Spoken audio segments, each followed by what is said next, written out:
Puji Tuhan, Bapak Ibu Saudara yang kekasih, hari ini saya ingin membagikan firman Tuhan yang berbicara tentang sukses karir ditentukan oleh istri. Saya ingin membacakan firman Tuhan dulu dari kitab Ester pasal yang kelima ayat 9 sampai 14. Demikian firman Tuhan.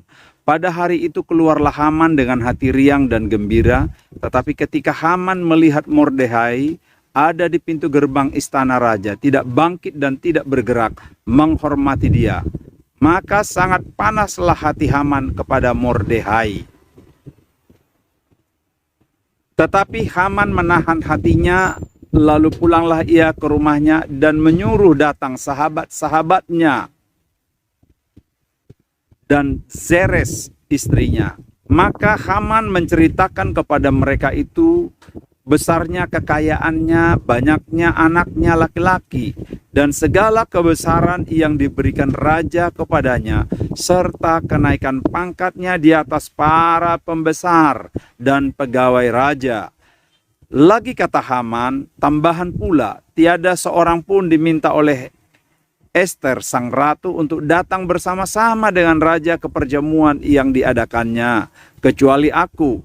Dan untuk besok pun aku diundangnya bersama-sama dengan raja.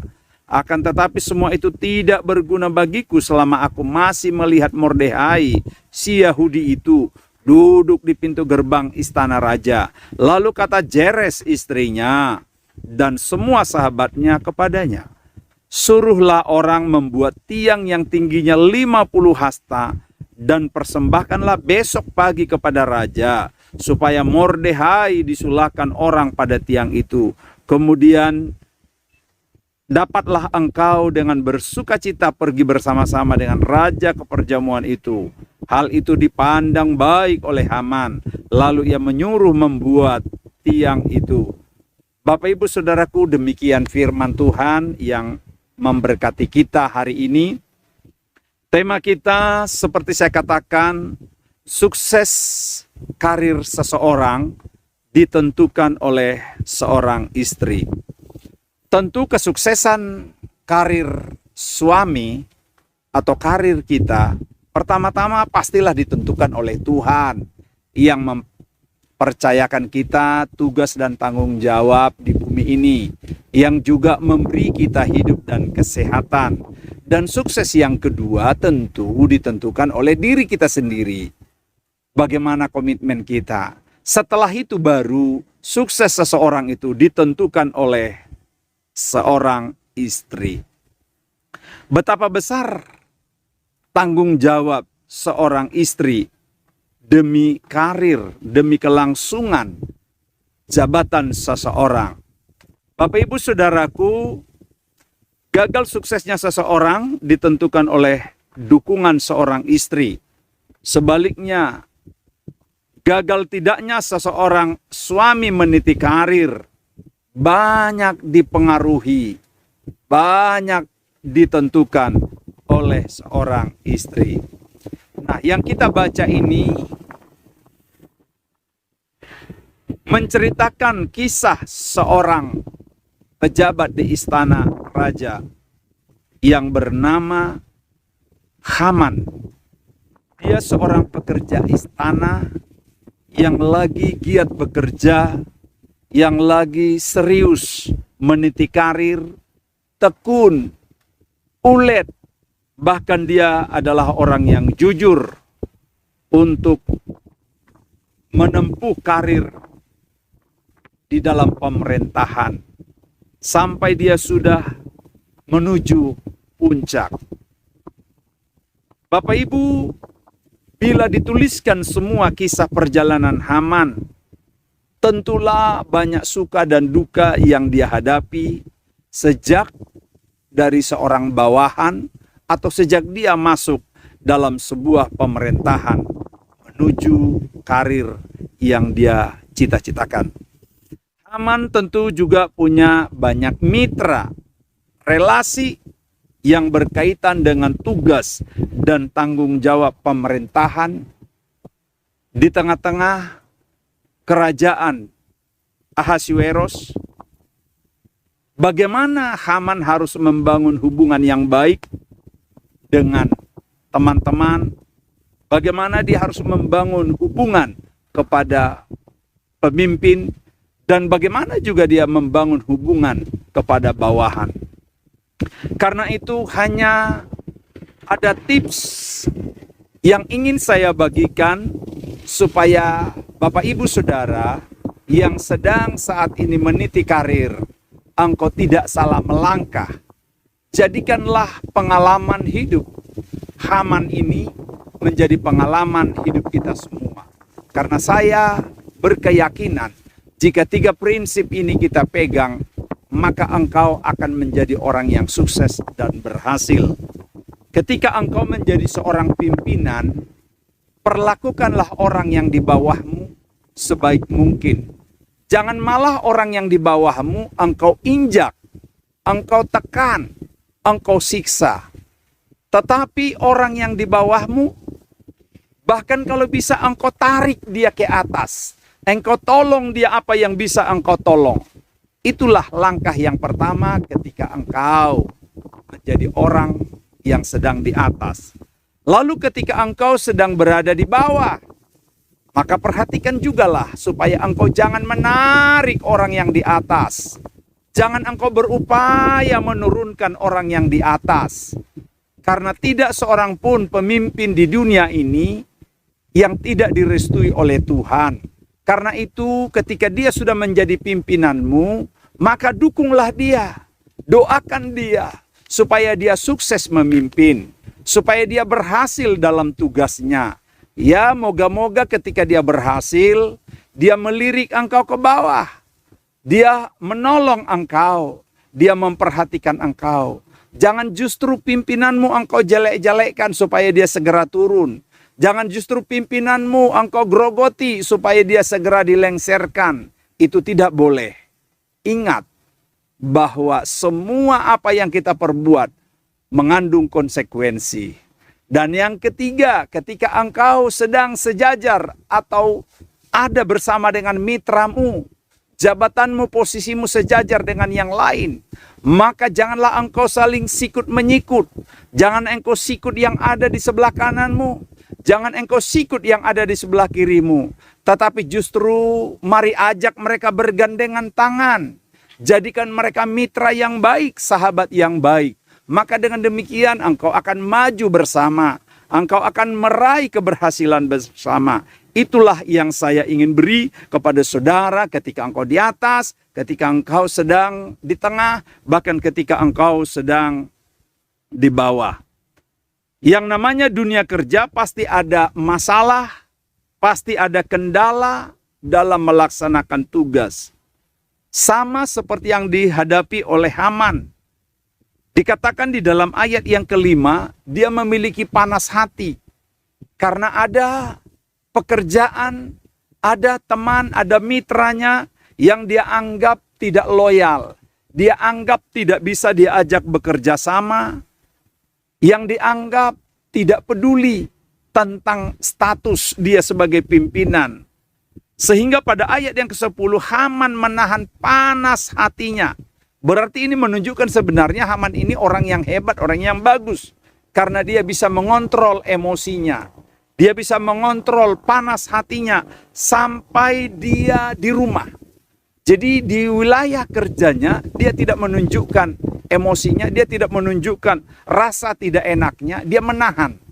Nah, jadi saudara pun dimanapun saudara bekerja, mari kontrol emosimu, kontrol dirimu. Jangan engkau meledak-ledak, jangan engkau tunjukkan emosimu, jangan engkau meluapkan kesalahanmu kepada orang-orang di sekitarmu. Tetapi mari engkau sampai pada waktunya pulang. Engkau pulang di rumah, mungkin engkau akan menghadapi orang-orang yang bisa menguatkan saudara. Minimal istrimu akan memberi kesejukan. Tetapi apa yang terjadi pada Haman ini ketika dia pulang menceritakan semua ihwal pekerjaan, situasi, keadaan yang dihadapi di dunia pekerjaannya di kantornya. Dia menceritakan kendala-kendala yang dihadapi. Tetapi apa yang terjadi? Istrinya Zeres istri Haman yang bernama Zeres. Dikatakan malah istri ini memberi saran yang salah. Istrinya Zeres memberi nasihat yang salah. Nah, inilah yang saya katakan. Sukses atau gagalnya seorang suami dalam meniti karir ditentukan seorang istri. Karena itu Bapak Ibu Saudaraku, akhirnya ketika Haman menceritakan persoalannya kepada istrinya, istrinya menanggapinya justru salah, memberi saran yang salah, memberi nasihat yang salah. Dan akhirnya dengan nasihat dan saran seorang istri, Haman mengambil keputusan yang salah. Haman mengambil tindakan yang salah, mengikuti nasihat istri. Nah, sehingga banyak kita dengar ada istilah, kalau suami itu bintang 3, istri itu bisa bintang 4. Bisa lebih tinggi keputusan istri, bisa lebih tinggi pendapat istri, bisa lebih dihargai pendapat istri daripada pendapat suami. Karena itu, hai istri-istri, jangan jadi istri yang salah memberikan pendapat. Jangan menjadi seorang istri yang salah memberikan nasihat kepada suami. Ketika suamimu curhat kepadamu tentang dunia kerja yang dihadapi, persoalan di tengah-tengah tanggung jawabnya, jangan engkau salah memberikan respon seperti istri Haman. Sehingga akhirnya Haman justru harus digantung. Bukan saja karirnya putus, bukan saja masa depannya putus, tetapi hidupnya berakhir tragis. Hidupnya mati di tiang gantungan yang dia dirikan sendiri. Karena dia salah meresponi semua keadaan yang dihadapi. Hai istri-istri, saya menyarankan kepada saudara, jangan engkau sekali-kali menjerumuskan suamimu dengan banyak hal. Bisa saja engkau menjerumuskan suamimu dengan permintaan uang belanja yang berlebihan, permintaan biaya hidup, biaya kecantikan, biaya pergaulan, biaya arisan yang melebihi kemampuan suamimu. Bahkan mungkin istri-istri jangan jerumuskan suamimu karirnya karena engkau iri kepada istri teman suamimu. Mungkin kau lihat istri teman suamimu itu kok dia lebih maju, kok dia lebih banyak fasilitas, padahal jabatan suamimu dengan suami dia sama. Engkau tidak mengetahui dan engkau tidak perlu tahu dari mana itu bisa terjadi. Tetapi cukuplah semestinya engkau tetap menjaga hatimu, menjaga hidupmu, dan memberi nasihat yang tepat dan benar kepada suamimu. Hai istri-istri, saya juga mengingatkan kepada saudara, gaya hidupmu yang tidak kalah, pembawaan hidupmu yang tidak kalah dengan gaya para artis. Ya, katakanlah artis level seperti saat ini, pengacara, kondang Hotman Paris yang kita tahu mereka adalah swasta, artis yang penghasilan mereka tidak terbatas, dan wajar saja mereka memiliki fasilitas yang mewah dengan pola hidup yang mungkin menurut kita, wah, itu sangat wajar dan lumrah. Tetapi apabila suamimu hanyalah pekerja yang menerima gaji dan upah bulanan, jangan engkau mengikuti pola hidup orang lain. Jangan engkau mengikuti gaya hidup orang lain. Tetapi syukurilah, kontrollah hidupmu dengan penghasilan suamimu. Ingat, suamimu mungkin hanyalah karyawan biasa yang mungkin gajinya terbatas, penghasilannya terbatas, karena berbeda dengan pengusaha. Maka sikap istri yang benar dalam menyikapi keadaan suami, supaya karir suami-suami bisa naik, maka syukuri rezeki yang ada. Syukuri berkat yang ada. Jangan menggerutu ketika suami hanya membawa penghasilan yang terbatas. Justru doakan suamimu supaya tetap waspada, supaya dia tetap bijaksana. Kenapa dia perlu kita doakan supaya waspada? Karena bisa saja ada peluang untuk korupsi, ada peluang untuk mengambil yang bukan haknya. Bahkan mungkin ada peluang untuk menekan orang lain supaya dia mendapatkan sesuatu. Tetapi doakan dan ingatkan suamimu supaya waspada, supaya jangan tergoda dengan uang, bahkan supaya jangan tergoda pula dengan wanita atau perempuan-perempuan yang lain. Karena banyak orang yang sudah berhasil karirnya jatuh karena uang, jatuh karena wanita, bahkan jatuh karena hal-hal yang lain. Tentulah saudara tidak ingin seperti Jeres yang melihat suaminya mati di tiang gantungan. Saya mengingatkan supaya saudara jangan seperti istri Haman bernama Jeres yang memberikan nasihat yang salah, masukan yang salah. Dengan nasihat dan masukan itu menjerumuskan suaminya Haman. Akhirnya bukan saja karirnya habis, tetapi dia jatuh dan mati di tiang gantungan yang didirikan atas saran dan nasihat istrinya sendiri. Karena itu, mari sebagai seorang istri, dukung suamimu dengan pola hidup yang benar, dengan saran yang benar, dengan sikap hidup yang benar. Sama seperti yang saya alami, saya 3 periode menjadi anggota dewan. 5 tahun menjadi anggota dewan tingkat 2, dan 5 tahun menjadi anggota dewan provinsi, dan 5 tahun menjadi anggota dewan pusat, DPD RI, MPR RI. Semua itu saya sadari bagian dari dukungan seorang istri yang taat, yang tidak mau terpengaruh, membuat gaya hidup yang berlebihan.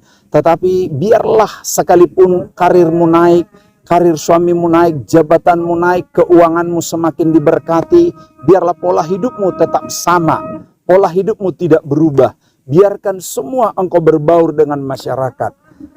Jadilah seorang istri yang berperan strategis, berperan penting untuk mendukung karir suami, sehingga dia semakin naik bukan turun. Dia semakin menjadi kepala, bukan menjadi ekor. Karena itu, jadilah istri yang taat dan takut akan Tuhan. Tuhan pasti memberkati. Haleluya. Amin.